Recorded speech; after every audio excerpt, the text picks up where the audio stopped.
এই তো রাজসভায় সবাই আজ সময়ে চলে এসেছে দেখছি। সময়ে তো আসতেই হবে মহারাজ। শীত কেটে বসন্ত এলো, কদিন পরে বসন্তেও বসন্ত না মানে পূর্ণচ্ছেদ পড়বে। এখন তো সকাল সকাল উঠছি, সকাল সকাল আসছি। কি বললে পণ্ডিত? কিছুই মাথা মুন্ডু বুঝলাম না। পণ্ডিত মশাই সোজা ভাষায় বলতে চাইছেন গরমকাল চলে এলো, তাই ঘুম ভাঙতে কারো দেরি হচ্ছে না, তাই সবাই তাড়াতাড়ি আসছে। একদম তাই। হ্যাঁ, গরমকাল।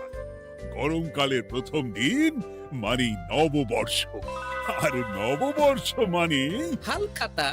হালখাতা মানে মিষ্টি শরবত। আহা, বিকেল থেকে সন্ধেবেলাটা জমে জমজমাট। তাহলে তো সেদিন গোপালেরই দিন, হ্যাঁ? ভরপেট মিষ্টি ভোজন, হ্যাঁ? মিষ্টি নোনতা সবই হয়। যে কটা জায়গায় নিমন্ত্রণ পাই সব দোকানে কিছু অগ্রিম দিয়ে হালখাতা চালু করি, আর তারপর শুরু হয় ভুনিভোজ। এটা অত বড়াই করে বলার মতন কিচ্ছু না। আমি প্রত্যেকটা দোকানে ধার মিটিয়ে শোধ করে আসি, কোথাও কোনো ঋণ থাকে না। নতুন বছর নতুন জীবন, দেশ বিদেশ থেকে যে কত নিমন্ত্রণ আসে সে আর কি বলবো। দেশ বিদেশ থেকে নিমন্ত্রণ আসে আপনার? সত্যি কথাই বলছি, আমার বাড়িতে কত নিমন্ত্রণ আসে জানো? জানলে তোমার চোখ কপালে উঠবে। বাবা, বাবার কিছু নেই, খরচ করতে হয়, বুঝলে? তোমার মতন কিপটে নাকি? তাহলে সব নিমন্ত্রণ আপনি নিজে গিয়ে রক্ষা করেন? রক্ষা করিবই কি, ধার দেনা না থাকলেও অগ্রিম দিয়ে খাতা খুলে আসি। বাবা,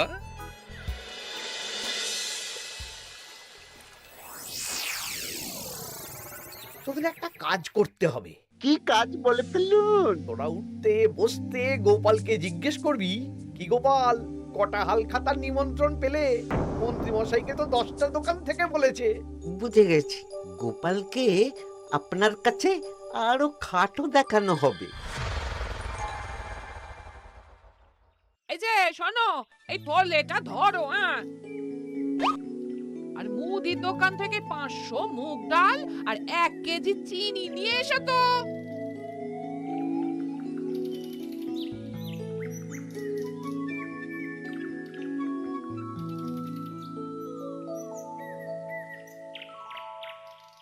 আরে গোপাল চন্দ্র যে, তা কোথায় যাওয়া হচ্ছে?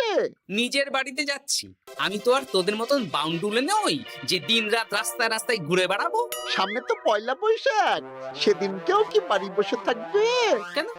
সেদিন আমি কোথায় থাকবো না থাকবো সেটা আমার ব্যক্তিগত ব্যাপার, তোদের কি? না না, আমাদের আর কিছুই না। তবে এবার তো মন্ত্রী মশাইয়ের কাছে ইতিমধ্যেই 10টা দোকান থেকে নিমন্ত্রণ পত্র চলে এসেছে। তাতে আমি কি করব? না না না না, আমরা জানতে চাইছি ওই তোমাকে কতগুলো দোকান থেকে নিমন্ত্রণ করলো গোপাল? গোপালকে ভয়ে কোনো দোকানে নিমন্ত্রণ করে না। এই, সেসব তোদের বলতে যাবো কেন রে? বলবেই বা কি করে? একে তো কিপ্টে, নিশ্চয়ই হাল খাতায় কোনো অগ্রিম দেয় না, আর মন্ত্রীমশাই অগ্রিম দিয়ে দিয়ে ভরিয়ে দেন। কি জ্বালাতন রে বাবা! জ্বলেছে জ্বলেছে, গোপালের জ্বলেছে।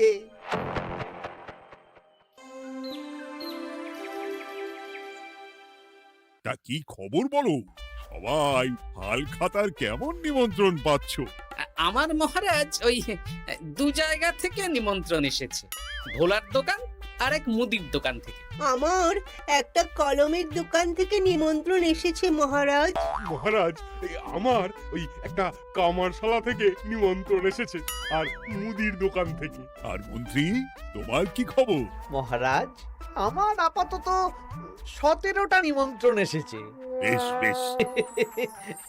আমি তো আর গোপালের মতন কিপটে না, গোপালকে লোকজন ভয়ে নিমন্ত্রণ করে না। এই এই এই, তোমরা ঝগড়া করো না, আমি যেটা বলছি সেটা শোনো। পয়লা বৈশাখের দিন দুপুরবেলা রাজবাড়িতে তোমাদের সবার নিমন্ত্রণ রইল। সেদিন দুপুরে একটু খাওয়া দাওয়া হবে। বাহ, তাহলে তো বাংলা নববর্ষের প্রথম দিনটা জমে যাবে। একদম। কিন্তু সন্ধেবেলাটা জমবে না। কেন আপনি এমন কেন বলছেন মন্ত্রী মশাই? কারণ এই হাল খাতায় তোমাকে কজন আর নিমন্ত্রণ করবে বলো? যতজনই করুন না কেন আমি অগ্রিম দিয়েই আসি। সে তুমি পেটুক বলেই যাও, কিন্তু এবারে তোমার থেকে আমি অনেক বেশি নিমন্ত্রণ পাবো। আবার শুরু হতে চলেছে। এই তোমরা থামো। পণ্ডিত, নববর্ষের দিন রাজবাড়িতে পুজো হবে। আমি জানি তুমি সেদিন খুব ব্যস্ত থাকবে, কিন্তু রাজবাড়ির পুজোটা মনে করে করে দিতে হবে। নিশ্চয়ই মহারাজ, নিশ্চয়ই। আর গোপাল, মন্ত্রী, তোমরা দুজনেই আমাকে হাল খাতার নিমন্ত্রণ পত্র দেখাবে। কে কতগুলো নিমন্ত্রণ পত্র পেয়েছো? এতেই বোঝা যাবে যে কে কত জনপ্রিয়।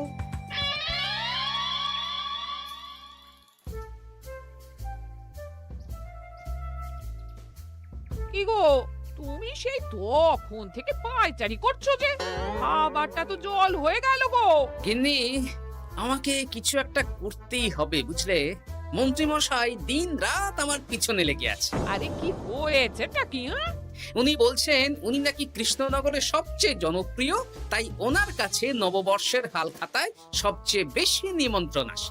হাল খাতার নিমন্ত্রণ দিয়ে কি জনপ্রিয়তা বিচার করা যায় নাকি? কে কাকে একটা চিঠি পাঠালো আর সে মহান হয়ে গেল? হ্যাঁ, ঠিক বলেছ গিন্নি, চিঠিতেই কাপ করো। দিন রাত উঠতে বসতে কথা শোনানো, আমি দেখাবো মজা। এই বলি, তুমি কি করবে? এবার খেলা জমবে, মজা হবে।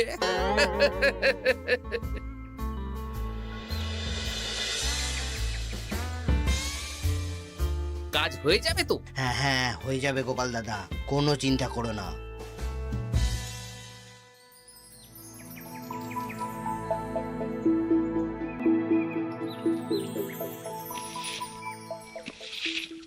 ও দিদা, আমরা তো তখন থেকে ঠাই এখানে দাঁড়িয়ে আছি। দাদু কোথায় গো? তোদের দাদু আসছে আসছে, বলি এক্ষুনি চলে আসবে। হ্যাঁ, এই তো চলে এসেছি। বলো দাদু, এত সকাল সকাল তুমি আমাদের ডাকলে? এই নে। এই নিমন্ত্রণ পত্রগুলো মন্ত্রীকে দিয়ে আয়, আর বলবি যেমন বলছি তেমন কর, কোনো বাড়তি কথা বলবি না। মন্ত্রী মশাই আমাকে অনেক অপমান করার চেষ্টা করেছে, এবার আমিও মজা দেখাচ্ছি।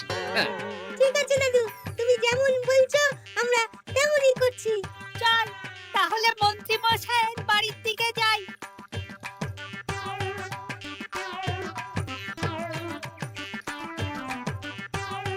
আরে ওই তো বটা কাকা, ঘটা কাকা। চল ওদেরকে গিয়ে ধরি। এই যে বটা কাকা, ঘটা কাকা, তোমরা ভালো আছো? হ্যাঁ আছি। তা তোদের জন্য কি লাভ? না, লাভ লোকসান নেই, আমরা তো উপকার করতে এলাম।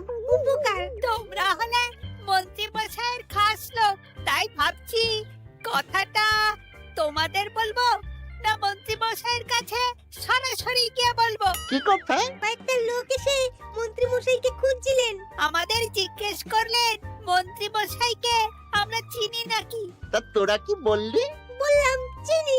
ওনারা এই চিঠিগুলো আমাদের হাতে ধরিয়ে দিলেন। তারপর বললেন ওই পুজংপুর গ্রামে 15টা দোকানে পয়লা বৈশাখে মন্ত্রী মশাইয়ের নিমন্ত্রণ আছে।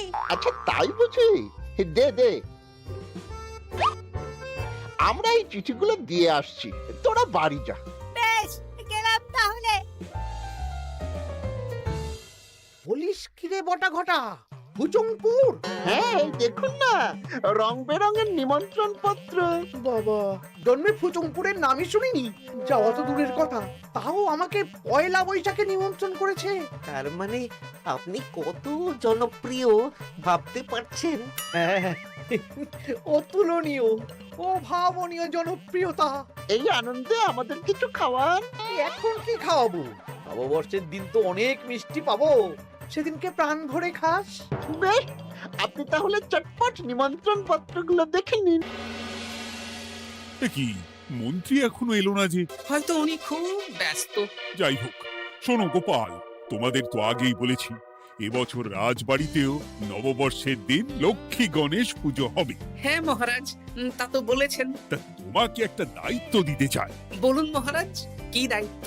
তুমি মৃৎশিল্পী ভাইয়ের সাথে দেখা করে একবার খোঁজ নিয়ে আসবে প্রতিমা বানানোর কাজ কত দূর হল। আচ্ছা মহারাজ, হে আর এমন কি কাজ, আমি আজকেই খবর নিয়ে নেব। ক্ষমা করবেন মহারাজ, আজ রাজসভায় আসতে একটু দেরি হয়ে গেল। কেন আজ হঠাৎ করে দেরি কেন? কি হয়েছিল তোমার? জ্বর, বমি না পেটের ব্যামো? জনপ্রিয়তা মহারাজ, আমার জনপ্রিয়তা দিনের পর দিন বেড়েই চলেছে। হুজুমপুর রাজ্যের 15টা দোকান থেকে আমি হালখাতার নিমন্ত্রণ পেয়েছি। ভাবা যায়? বাবা, ওই রাজ্যে যাওয়া তো দূর, নামও কোনোদিন শুনিনি। হুজুমপুর। এ 200 মাইল দূরের রাজ্য। চিঠিগুলোতে বিশদে ঠিকানা লেখা আছে। বাবা, বিশাল ব্যাপার তো। তা গোপাল, তুমি কতগুলো নিমন্ত্রণ পেলে? আমি পেয়েছি, বেশ কিছু পেয়েছি মন্ত্রী মশাই। দেখবো নববর্ষের দিন দেখবো তুমি কতগুলো নিমন্ত্রণ পেয়েছো। আমি এই রাজ্য ভিন রাজ্য সব জায়গায় যাব, হালখাতায় অগ্রিম দেব আর মিষ্টি খাবো। বেশ, ঠিক আছে।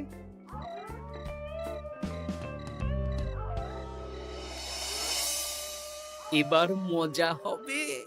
শোন, তোরা কোনো কথা বলবি না, তোরা শুধু আমার পিছু পিছু আয় আর মন্ত্রী মশাইয়ের বাড়ির দরজার সামনে চিঠিগুলো ফেলে দে। আচ্ছা দাদু।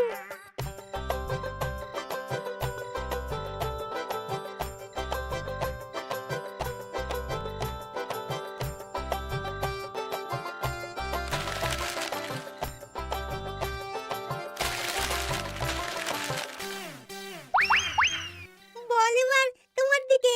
ঠিক বলেছিস। মন্ত্রী মশাই উঠতে বসতে অনেক অপমান করেছেন। ওনার জনপ্রিয়তা বেশি, তাই ওনার অহংকার। অহংকারে মাটিতে পা পড়ছিল না, তাই না দাদু? একদম তাই। শোন, কালকে দুপুর বেলাও চুপি চুপি আসবো, কেমন? দুপুরে যখন মন্ত্রী মশাই ভাত ঘুম দেবেন, ঠিক তখন। চল এখন বাড়ি যাই।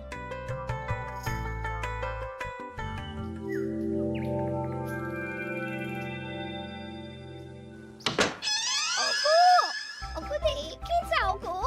কে গো? তুমি কোথায়? বাইরে এসো, বাইরে এসো। আরে কি হলোটা কি? সকাল সকাল চিৎকার চেঁচামেচি করছো কেন? আরে আরে আরে দেখে যাও আগে। আমাদের বাড়ির সামনে কত চিঠি, হাজার হাজার হাজার চিঠি। সত্যি তো। ওরে বাবা, এত চিঠি! দেখি দেখি দেখি। কিসের চিঠি গো? হালখাতার নিমন্ত্রণ গো, ঘেচাংনগর গ্রাম থেকে। দেখি এটা এটা দেখি মল্লপুরের মুদিখানা, দক্ষিণনগরের দশকর্মা। ওগো, এইসব জায়গা তো নামই শুনিনি। তাই তো দেখছি। আমি এত জায়গায় নিমন্ত্রণ রক্ষা করব কি করে? শুধু নিমন্ত্রণ রক্ষা নাকি, হালখাতা যাওয়ার মানেই অগ্রিম দিতে হবে। এখানে কম করে 1000 খানেক চিঠি আছে। গতকাল সকালে তুমি 15টা চিঠি পেয়েছিলে। তার উপর এই রাজ্যের বেশ অনেক কটা দোকান থেকে নিমন্ত্রণ এই সেরেছে। মন্ত্রীমশাই, এই নিন। রাস্তায় একটা লোকের সাথে দেখা হলো, এই চিঠিগুলো ধরিয়ে দিয়ে গেল। বলল মন্ত্রীমশাইয়ের হালখাতায় নিমন্ত্রণ। নাম বললো না, মুখে গায়ে চাদর মুড়ি দেওয়া। এই গরমে চাদর? সেটা জিজ্ঞাসা করতে শুধু বলল ঠান্ডার রাজ্য থেকে আসছে কিনা তাই। বলিস কি? ঠান্ডার রাজ্য থেকে আমার নিমন্ত্রণ? বাবারে বাবা, কি জনপ্রিয়তা! থাম একদম। তো জায়গায় কম করে 5 মোহর অগ্রিম দিলে তো 5000 মোহর খরচা হয়ে যাবে। তা অত মোহর আমাদের কাছে আছে নাকি? তাহলে এবারে আপনার জনপ্রিয়তার কি হবে? নিকুচি করেছে জনপ্রিয়তার। দাঁড়া দাঁড়া দাঁড়া, আগে সব কটা চিঠি পড়ে দেখি।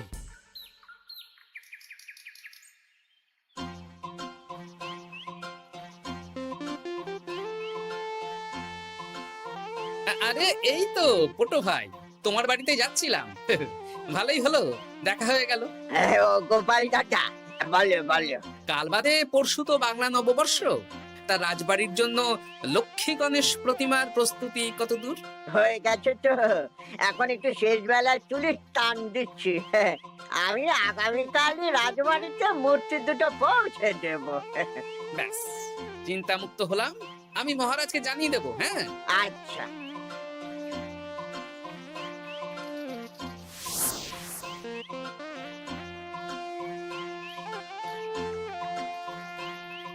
পুটির বাবা, তোমাকে সকাল সকাল যে কাজটা করতে বলেছিলাম সেটা করেছো তো?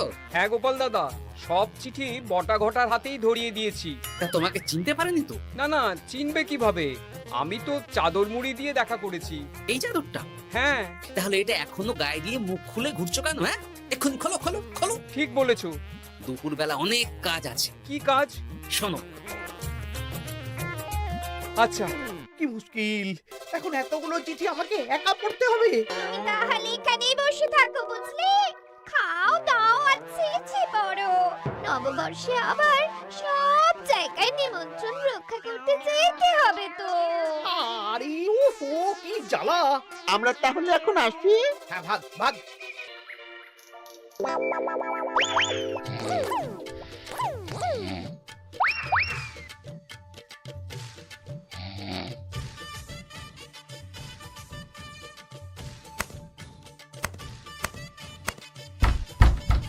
কে রে? এবার মন্ত্রী মশাইয়ের মাথা কাজ করবে না। এত চিঠি গুনতেই পারবেন না। ওরে বাবা রে, আমার কান্না পাচ্ছে। এখানে তো পাহাড় সমান চিঠি। কোথা থেকে না কোথা থেকে আমাকে নিমন্ত্রণ করছে। তুমি এত জায়গায় যাবে কি করে? আমি বুঝতে পারছি না। ঢোকাও ঢোকাও, সব চিঠি ঘরে ঢোকাও।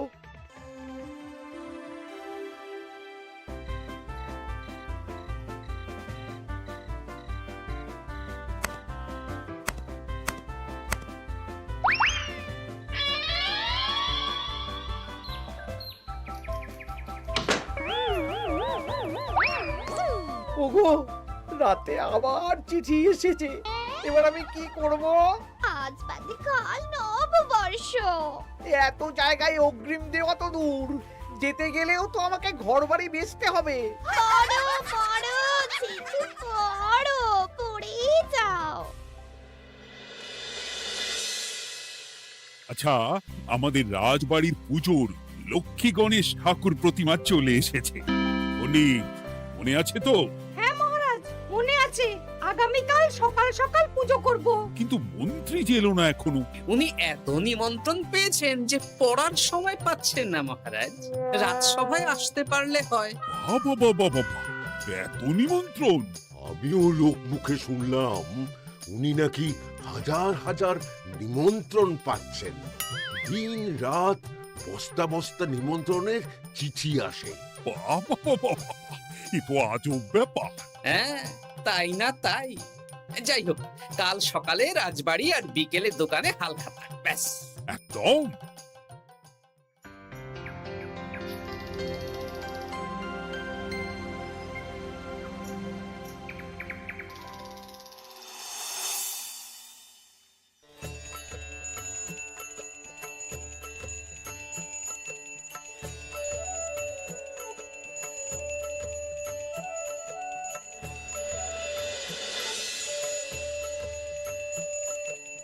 শুভ নববর্ষ মহারাজ। শুভ নববর্ষ।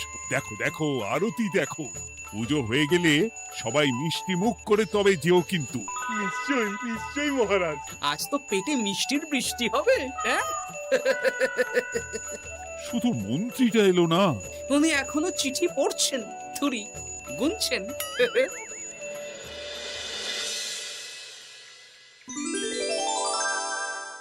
আমার কি সৌভাগ্য! রাজবাড়ির সবাই আমার দোকানে হাল খাতা করতে এসেছে। শুধু মন্ত্রী মশাই আসেন।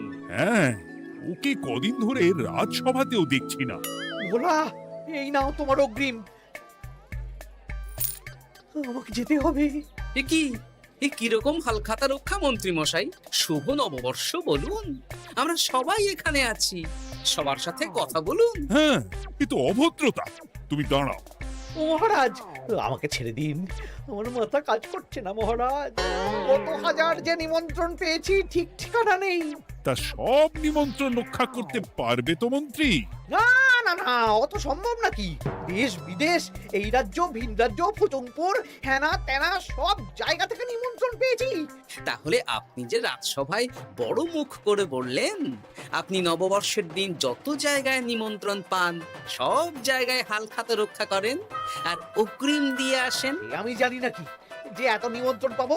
তাহলে তো মন্ত্রী তুমি ভুল করেছো। সেদিন গোপালকে নিচু দেখানোর জন্য অহংকার করা তোমার উচিত হয়নি। হ্যাঁ, আমার ভুল হয়েছে, আমাকে ক্ষমা করুন। অনেক দেরি হয়ে যাচ্ছে, আমাকে যেতে দিন। এই রাজ্যের নিমন্ত্রণ রক্ষা করে অন্য রাজ্যেও যেতে হবে মহারাজ। অন্য রাজ্যে কোথাও যেতে হবে না মন্ত্রী মশাই। সে কি? কেন? কারণ সব চিঠি আমি পাঠিয়েছি। একটা ছাপাখানায় বলে বিভিন্ন জায়গার নিমন্ত্রণ পত্র ছেপে আপনার বাড়ি পাঠিয়েছি। হ্যাঁ নয় হ্যাঁ, যাতে আপনার বছরের প্রথম দিনে অহংকার ভাঙে।